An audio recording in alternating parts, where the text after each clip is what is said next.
Hi everyone, இன்றைக்கி நம்ம கார்டனை பற்றின வீடியோ தான் பார்க்க போகிறோம். இந்த வீடியோ ஏற்கனவே எடுத்து வச்ச வீடியோ பாதி. ஏன்னா இதில் நிறைய செடிகள், இந்த பூக்கள், இந்த பட்ரோஸ் நிறைய வளர்ந்துருந்தது. ஏற்கனவே எல்லோ பூக்கள் அதிகமாக வளர்ந்துருந்தது இல்லையா, அதை எல்லாத்தையுமே இந்த மாதிரி கட் பண்ணி நிறைய பாட்டிலில் போட்டு வச்சுருந்தோம். இப்போ இந்த பூச்செடி நிறைய வளர்ந்து போயிடுச்சு. இது அந்த டைமில் இந்த மாதிரி உடச்சி விட்டுட்டோம். பாதியாக நம்ம உடச்சி விடலாம், அதுக்கப்புறமா தனித்தனியாக எடுத்து நட்டுக்கலான்னு சொல்லிட்டு இந்த மாதிரி பாதியாக உடச்சி வச்சிட்டோம் நாங்கள், ஃபுல்லாக வேர்களெல்லாம் எடுக்காமல். அதுக்கப்புறம் இதை அந்த டைமில் எல்லாத்தையும் ஃபுல்லாக நாங்கள் நடலை. நிறைய செடிகள் இந்த மாதிரி நீட்டாக வளர்ந்து போயிருந்தது. இது என்ன ஆகுன்னா, இப்படியே விட்டுட்டோம்னா இதோட பூக்கள் சரியாக தராமல் இவங்க காஞ்சி போக ஆரம்பிச்சிடுவாங்க.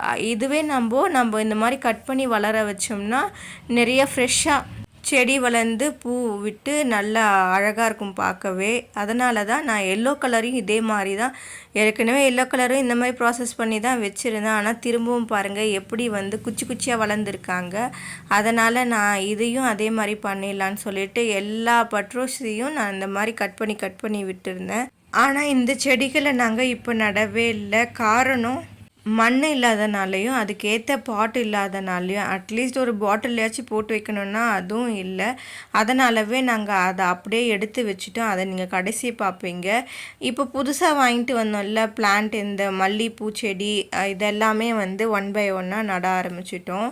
இது 2 மல்லியுமே என்ன மாதிரி வெரைட்டின்னு தெரியல, அப்போ அப்படியே பார்த்துட்டு வாங்கிட்டு வந்தாங்க. இது ஒரு செடியுமே 20 rupees. அப்போல்லாம் இதெல்லாம் 5 rupees 10 rupeesலே இருந்துச்சு. இப்போ என்னன்னா எல்லாமே அதிக விலையாக ஆயிடுச்சு. இந்த டைமுக்கு 20 rupees கூட வைக்கலன்னா என்ன. அது மட்டும் இல்லாமல் இந்த செடிகள் எல்லாம் குட்டியாக இருந்தாலும் நல்லா வளர்ந்து இதோட பலன் தருகிறத பார்க்கும்பொழுது ரொம்பவும் பார்க்க ஹாப்பியாக இருக்குது. ஏன்னா இப்படி தான் எங்களோட பேக்யார்டில் இருக்கிற மல்லிகைப்பூ செடி சாதாரணமாக ஒரு குட்டியாக 60 ரூபாய்க்கு கொஞ்சம் ஒரு 4 கிளை விட்ட மாதிரி இருந்தது. அது இப்போ எவ்வளோ பெருசாக வளர்ந்துருக்குன்னு உங்களுக்கே தெரியும். ஆனால் அது வாங்கினப்போ அது ஹெல்த்தியே இல்லாமல் கலரே சேஞ்ச் ஆகி போய் ஃபுல்லாக கொட்டி போய் தான் வெறும் ஒரு 5 பூக்கள் பூத்து இலைகள் அங்கங்கே சின்னதாக இருந்தது. ஆனால் இப்போ அது வளர்ந்துருக்க வளர்ச்சியை பார்க்கும்போதே ரொம்ப பிரமிப்பாக இருக்குது. ஒவ்வொரு லீஃபும் அவ்வளோ பெருசு. இப்போது இந்த காம்பவுண்ட் வாலையே அதோட ஹைட்டாகவே வளர்ந்து போயிடுச்சு. எங்கள் வீட்டில் பாரிஜாதம் நிறையா வாங்கி வச்சுருந்து இந்த ஃப்ரண்ட்லலாம் நட்டு நிறைய மாடுகள் இந்த ஸ்ட்ரீட் பக்கமாக போகும்போது இந்த பூக்களை விடவே மாட்டுது. ஏனே தெரியல. இந்த பூவோட டேஸ்ட்டு அந்த மாடுகளுக்கு எப்படி பிடிக்குதுன்னு தெரியல. வெளியில் எந்த செடின்னு வச்சாலும் எங்கள் காம்பவுண்டுக்கு அதுக்கு கரெக்டாக எட்டுறனால எல்லாத்தையுமே எட்டி நல்லா பறித்து தின்னுடுது. இந்த மருதாணி செடியும் அப்படி தான் போச்சு. எங்கள் மாதுளம் செடி என்னைக்கு அதுக்கு பலியாக போதோ தெரியல. அதுக்குள்ளே அதை காப்பாற்றிடணும். இப்போ 2 செடியை நட்டு முடிச்சாச்சு. பாரிஜாதமும் மல்லி 3 செடி நட்டு முடிச்சாச்சு. இப்போது மிச்சம் இருக்க அந்த ரோஸ் செடி நடணும்ல, அதுக்கு இந்த மாதிரி க்ரோ பேக் ஒன்று எடுத்துக்கிட்டாங்க. அதில் ஏற்கனவே நிறையா இந்த மாதிரி வெங்காயம் போட்டு இந்த மாதிரி ஸ்ப்ரிங் ஆனியன் எடுத்து அறுவடை பண்ணிக்கிட்டாங்க. இந்த டைமில் அது நல்லா வளர்ந்தும் இருந்துச்சு. பார்த்திங்கன்னா நல்லா ஹெல்த்தியாக வளர்ந்துருந்தது. அம்மாவுக்கு இதை பறிக்கவே இஷ்டம் இல்லை.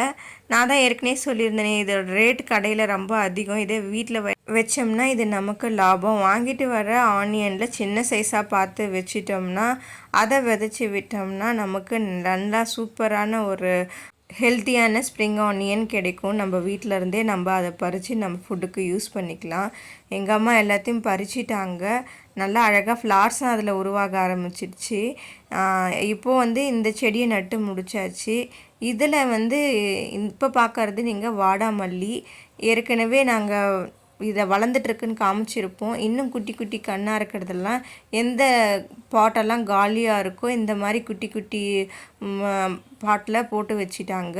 அதில் அழகாக வளருமே அப்படின்னு கொஞ்சம் ஸ்பேஸ் விடலாம், நிறையா செடிகள் பெருசாக வளரட்டும் அப்படின்னு சொல்லிட்டு எல்லாத்தையும் தனித்தனியாக எடுத்து வச்சாங்க. இது ஒரு கொஞ்சோண்டு ஒரே ஒரு பூ தாங்க இதுலேருந்து அப்பா வாங்கிட்டு வந்ததில் கிடச்சிது. ஏன்னா இதுவும் மாடுக்கு பலியாச்சு. அப்புறம் எப்படியோ காப்பாற்றம் பண்ணி அதில் இருக்க விதையை பிரித்து போட்டோம். அது அழகாக வளர்ந்து போயிடுச்சு. இதுதான் நாங்கள் பறித்து வச்ச பட்ரோஸ். இதெல்லாம் இன்னொரு நாள் தான் நாங்கள் எடுத்து நடணுமே. அது வரைக்கும் இது இப்படி தான் இருக்கும். அந்த வீடியோவை நான் அடுத்தடுத்த வீடியோ உங்களுக்கு போடுறேன். அதனால் கொஞ்சமாக அம்மா தண்ணி தெளித்து விட்டு மேலே கவர் போட்டு வச்சுருந்தாங்க. இப்போ இந்த செடி நடுறதுக்கு நம்ம மண் பாக்ஸ் எல்லாமே தேடணும். ஓகே, இந்த வீடியோ பிடிச்சிருக்கு நினைக்கிறேன். Bye bye. Subscribe my channel.